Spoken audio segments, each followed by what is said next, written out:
Hello everyone, આજે આપણે બનાવીશું એકદમ સોફ્ટ બજાર જેવા જ વ્હાઈટ ઢોકળા. તેના માટે મેં અહીંયા ચોખા અને અડદની દાળ લીધેલી છે પરફેક્ટ માપ સાથે. તેના માટે મેં ચોખા અહીંયા 1.5 કપ લીધેલા છે, અડદની દાળ મેં અડધો કપ લીધેલી છે. અને તમે વાટકીના માપથી પણ સેટ કરી શકો છો. 3 કપ ચોખા સામે 1 કપ દાળ, 3 ભાગના ચોખા લેવાના છે અને 1 ભાગની દાળ લેવાની છે. ત્યાર પછી મેં એને 7 થી 8 કલાક માટે પલાળીને રાખી દીધા હતા. હવે તે એકદમ સરસ પલળી ગયા છે. હવે આપણે મિક્સર જારમાં એને એડ કરીશું અને 2 ચમચી, બહુ ખાટું નહીં અને મોડું નહીં એવું દહીં લેવાનું છે, ત્યાંની અંદર એડ કરવાનું છે. આપણે દાળને ચોખા પલાળીને પછી પાણીને કાઢીને 2 થી 3 પાણીએ વોશ કરી લેવાના છે, પછી મિક્સર જારમાં એડ કરવાના છે. અને આ 2 ચમચી મેં અહીંયા દહીં લીધેલું છે, તે આપણે આની અંદર એડ કરીશું. હવે આપણે એને મિક્સર જારમાં દરદરું પીસવાનું છે. એકદમ ફાઇન સોફ્ટ પેસ્ટ નથી કરવાની, થોડી દરદરી રહે કણીદાર, એ રીતે આપણે મિક્સર જારમાં તેને પીસી લેવાનું છે. તમે આમાં જોઈ શકો છો એ રીતે આપણે એની દરદરી પેસ્ટ કરી લેવાની છે. જરૂર મુજબ પાણી એડ કરવું પડે તો કરવાનું. ત્યાર પછી મેં આ એક બાઉલમાં કાઢી લીધું છે અને એમાં સ્વાદ પ્રમાણે હિંગ એડ કરેલી છે અને 1 ચમચી મેં નમક એડ કરેલું છે. અને તેને આપણે સરસ મિક્સ કરી દઈશું આ બેટરમાં. અને ત્યાર પછી આ બેટર આપણું રહ્યું એને ફર્મેન્ટેશન માટે આપણે રાખી દઈશું. તમે આમાં જોઈ શકો છો આ રીતે મેં મીઠું અને હિંગ સરસ મિક્સ કરી દીધા છે. અને ત્યાર પછી આપણે આની ઉપર એક ડીશ ઢાંકીને એને 3 થી 4 કલાક માટે ફર્મેન્ટેશન માટે રાખી દઈશું. ત્યાર પછી 3 થી 4 કલાક પછી તમે આમાં જોઈ શકો છો કે એકદમ સરસ આપણું આ ફર્મેન્ટેશન આવી ગયું છે. અને હવે આપણા પરફેક્ટ સોફ્ટ આપણા ઈદડા બનીને રેડી થશે. હવે અહીંયા મારે આ જુઓ તમે, આમાં સરસ બેટર મારું થોડું ફૂલી ગયું છે. આપણું અહીંયા સરસ ફર્મેન્ટેશન આવી ગયું છે. હવે આપણે આના ઢોકળા બનાવશું. તેના માટે મેં એક સ્ટીમર લીધેલું છે. તેની આપણે પ્લેટ છે એને પહેલાં ઓઇલથી ગ્રીસ કરી લેવાની છે. આ રીતે તમે જોઈ શકો છો. આ રીતે સરસ આપણે ઓઇલથી ગ્રીસ કરીને ત્યાર પછી આપણે એક સ્ટીમર છે એને આપણે પ્રીહીટ કરવા પહેલાં રાખી દેવાનું છે. તમે આ રીતે કરશો એટલે તમારા પણ એકદમ સોફ્ટ બજાર જેવા જ ઈદડા રેડી થશે ફ્રેન્ડ્સ. આ રીતે આપણે બંને પ્લેટને મેં ઓઇલ ગ્રીસ કરી લીધેલું છે, ઓઇલ લગાવી લીધું છે. હવે આપણે આમાં મેં 2 ગ્લાસથી 2.5 ગ્લાસ જેટલું પાણી એડ કરીને એમાં એક લીંબુ એડ કરેલું છે, જેનાથી આપણે ક્ષાર નહીં થાય સ્ટીમરમાં પાણીનો.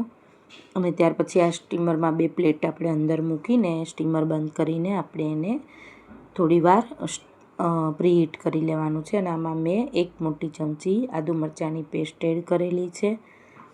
અને ત્યાર પછી આપણે એને સરસ મિક્સ કરી લઈશું. અહીંયા મારા બેટરમાં નમક પરફેક્ટ જ છે, તમારે ટેસ્ટ કરી લેવાનું છે. એ ચમચીના 3જા ભાગનો મેં અહીંયા બેકિંગ બાય કાર્બોનેટ આપણે સોડા આવે છે તે લીધેલો છે, બાયકાર્બોનેટ સોડા આવે છે તે.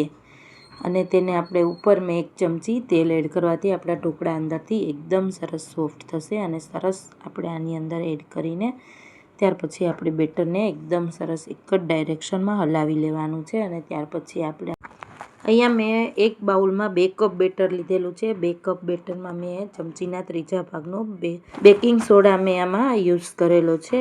2 કપ માપ સામે તમારે એટલો સોડાની જરૂર પડે છે, એટલે તમારા પરફેક્ટ જ ઢોકળા બનશે. ત્યાર પછી આ સ્ટીમર આપણું સ્ટીમ થઈ ગયું છે. હવે આપણે આ બેટર જે છે તે આની અંદર બેકિંગ સોડા મિક્સ કરીને જે રેડી કરેલું છે તે આપણે આની અંદર એડ કરી દઈશું. બંને પ્લેટમાં મેં આ બેટરને એડ કરી દીધું છે અને ઉપર થોડો મરી પાવડર એડ કરેલો છે. અને ત્યાર પછી મેં થોડો ચીલી ફ્લેક્સ લીધેલો છે તે એડ કરેલો છે.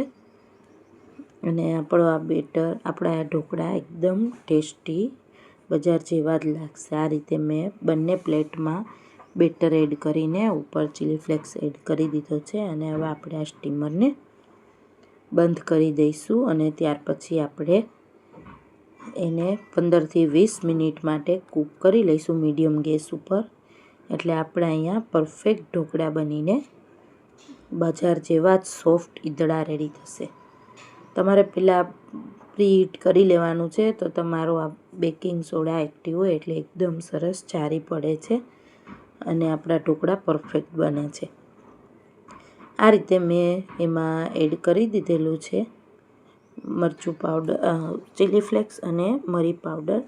હવે આપણે આને બંધ કરી દઈશું સ્ટીમરને.